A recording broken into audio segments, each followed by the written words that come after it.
할렐루야. 우리 성경 암송하심으로 새벽 기도회를 시작하겠습니다. 예수께서 나와 말씀하여 이르시되 하늘과 땅의 모든 권세를 내게 주셨으니 그러므로 너희는 가서 모든 민족의 제자로 삼아 아버지와 아들과 성령의 이름으로 세례를 베풀고 내가 너희에게 분부한 모든 것을 가르쳐 지키게 하라.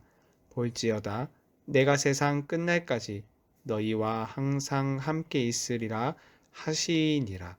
아멘. 하나님의 말씀은 마태복음 26장 1절에서 16절까지 말씀입니다. 이 시간 제가 읽을 때에는 1절과 2절의 말씀을 읽도록 하겠습니다. 예수께서 이 말씀을 다 마치시고 제자들에게 이르시되 너희가 아는 바와 같이 이틀이 지나면 유월절이라 인자가 십자가에 못 박히기 위하여 팔리리라 하시더라. 아멘. 어제 본문까지 재림의 때에 대한 가르침을 말씀하셨던 주님은 이제 오늘 본문에서 주제를 바꿔서 제자들에게 말씀을 하시는데요. 그 주제는 바로 예수님이 경험하게 될 고난과 죽음에 대한 가르침입니다. 비록 제자들은 깨닫지 못했지만 주님은 제자들에게 자신이 경험하게 될 고난과 죽음에 대해 여러 차례 말씀을 했었고 이제 본격적으로 자신이 예고했었던 그 길을 걸어가십니다. 2절을 다시 보시면 이렇게 말씀을 하시는데요. 너희가 아는 바와 같이 이틀이 지나면 유월절이라 인자가 십자가에 못 박히기 위하여 팔리리라 하시더라. 그리고 이후의 말씀을 보시면 여러 인물들이 등장하는데 이 인물들의 대화와 행동을 통해서 주께서 어떠한 과정 가운데 고난과 죽음을 경험하게 될 것인지를 우리는 알 수 있습니다. 3절로 5절의 말씀은 대제사장들과 장로들의 대화인데요. 지금까지는 주로 서기관들과 바리새인들이 주님을 반대하는 세력으로 등장했었는데 26장부터는 주로 대제사장들과 장로들이 주님의 죽음에 관여합니다. 3절과 4절의 말씀을 보시죠. 그때에 대제사장들과 백성의 장로들이 가야바라 하는 대제사장의 관정에 모여 예수를 흉계로 잡아 죽이려고 의논하되 흉계로 잡아라는 표현에서 알 수 있듯이 이들이 예수를 잡아 죽이는 과정은 공정하고 정의롭지 않았습니다. 물론 사내들인 공의회는 합법적인 절차에 따라서 예수를 재판했지만 이들은 정의로운 재판의 목적을 두지 않았고 오직 예수를 죽일 목적으로 계획을 세웠습니다.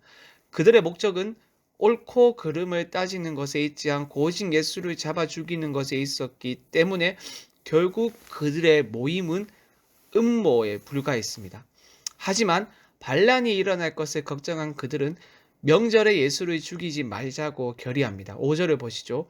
말하기를 밀란이 날까 하노니 명절에는 하지 말자 하더라. 여기서 말한 명절은 유대인들이 가장 중요하게 생각했었던 유월절이고 이때 예루살렘 거주민과 순례객의 수를 합하면 좋기 10만 명 정도가 예루살렘 안에 머물렀다고 합니다. 이들 중에는 분명 예수님의 기적을 보고 가르침을 들은 사람이 있었을 것이고 또 그들 가운데 예수님의 체포를 반대하는 사람이 있을 수도 있었습니다. 게다가 실제로 유대인들은 절기에 폭동을 자주 일으키고 했었는데요. 당시 로마가 만들어 놓은 평화와 질서를 제국의 중요한 가치로 여기고 있었던 로마에게 이런 폭동은 절대 반갑지 않은 소식이었고 따라서 유대 지도자들은 최대한 명절을 피하려고 하였습니다. 그러나 이들의 계획과 달리 주님은 유월절에 잡히게 되는데 이는 유다가 주님을 팔아넘기는 바람에 일이 급하게 진행되었기 때문입니다. 14절로 16절의 말씀은 이렇게 말하죠.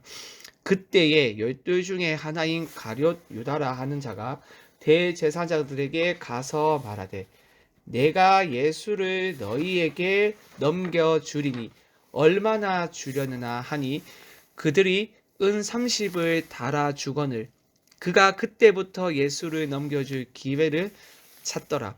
결국 유대 지도자들의 음모와 유다의 배신으로 주님이 죽음을 맞이하게 될 것임을 오늘 본문에서는 암시를 하고 있습니다. 오늘 본문에서 우리가 주목해 볼 것은 유대 지도자들과 가룟 유다의 이야기 사이에 위치한 이름 모를 무명의 한 여인의 이야기인데요. 예수님의 머리에 귀한 향유 한 옥합을 부은 어느 한 여인의 이야기입니다. 7절의 말씀을 보시죠. 한 여자가 매우 귀한 향유 한 옥합을 가지고 나와서 식사하시는 예수의 머리에 부으니, 마가는 이 여인이 부은 향유의 값이 좋기 300데나리온 될 것이라 말하는데요. 이는 노동자 1년치 임금에 해당하는 엄청난 액수입니다.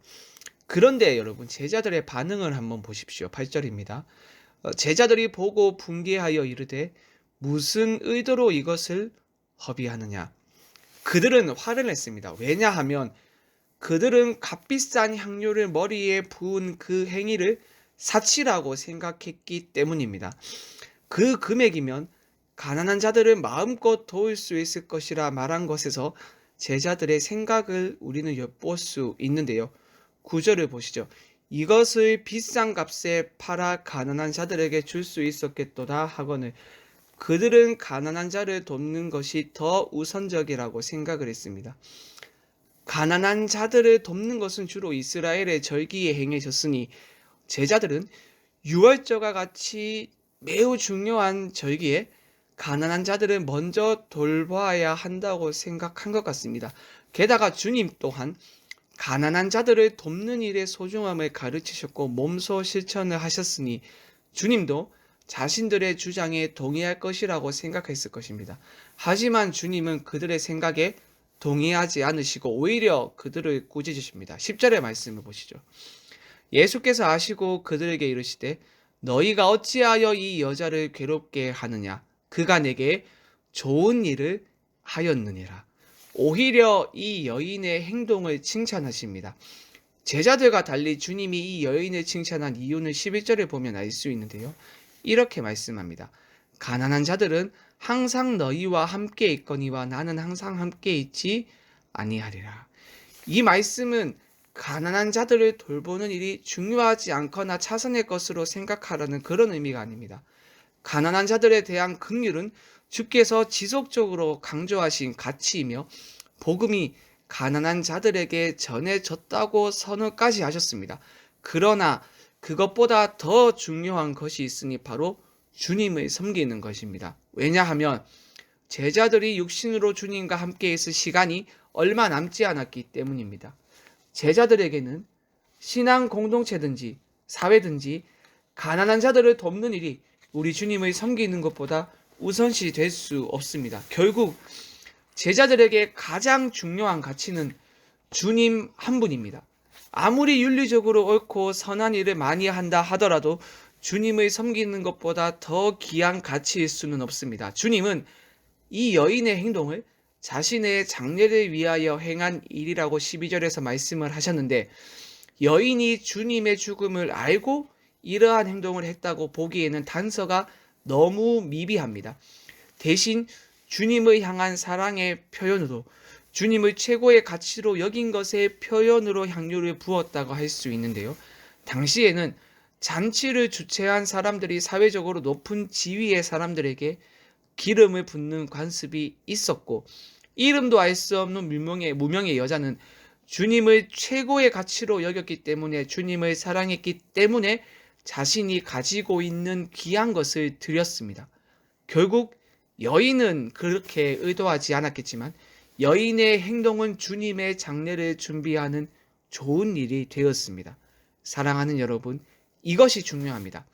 우리가 주님을 사랑해서 주님을 최고의 가치로 여겼기 때문에 행하는 모든 일은 주님께 좋은 일입니다. 비록 제자들이 그러했던 것처럼 그것이 다른 사람들의 눈에 어리석은 것처럼 보이고 낭비인 것처럼 보인다 하더라도 주님은 결코 그렇게 평가하지 않습니다. 주님의 평가는 다릅니다. 보십시오. 내게 좋은 일이다 라고 말씀하셨을 뿐만 아니라 13절을 보시면 복음이 전파되는 곳에서는 이 여자가 행한 일도 말하여 그를 기억하리라 하시니라 라고 말씀합니다. 주님이 비싼 향유 때문에 이렇게 칭찬하셨겠습니까? 아닙니다. 주님을 사랑하고 주님을 우선순위에 두고 주님을 최고의 가치로 여긴 그 마음 때문에 주님은 칭찬을 하셨습니다. 그러므로 여러분, 주님을 향한 우리의 마음과 헌신이 남들이 보았을 때 어리석어 보이고 낭비인 것처럼 보이더라도 오늘 이 여인의 모습을 기억하며 우리의 삶을 주님께 드립시다. 헌신합시다.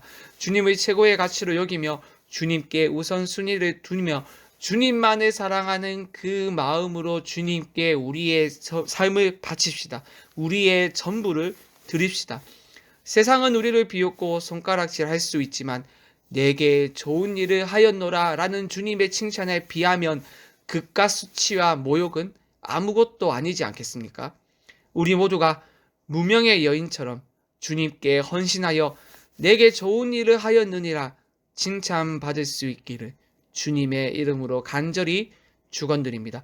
우리 함께 말씀 기억하며 합심으로 기도하겠습니다. 주님을 사랑하고 소중히 여기며 우리의 삶을 주님께 헌신할 수 있도록 붙들어 주시고 세상의 소리에 귀를 기울이는 것이 아니라 주님이 주실 칭찬에 마음을 집중할 수 있도록 붙들어 주시옵소서. 금요일은 나라와 민족을 위하여 기도하는 날입니다. 하나님, 우리나라를 긍휼히 여기사 모든 영역에 하나님의 공의와 사랑이 흘러가게 하여 주시옵소서. 대구 경북의 교회들과 선교기관들이 복음으로 돌아가 이 도시와 나라에 하나님의 참된 부흥이 임하게 하여 주시옵소서. 마지막으로 영혼 구원하여 제자 삼는 교회의 본질적인 사명에 우리가 전심으로 헌신하여서 하나님의 일하심을 경험할 수 있도록 구령의 열정을 회복시켜 주시옵소서. 이 외에도 개인의 기도 제목을 가지고 자유롭게 기도하시면 되겠습니다. 주님의 이름을 한번 부르고 자유롭게 기도하겠습니다. 주여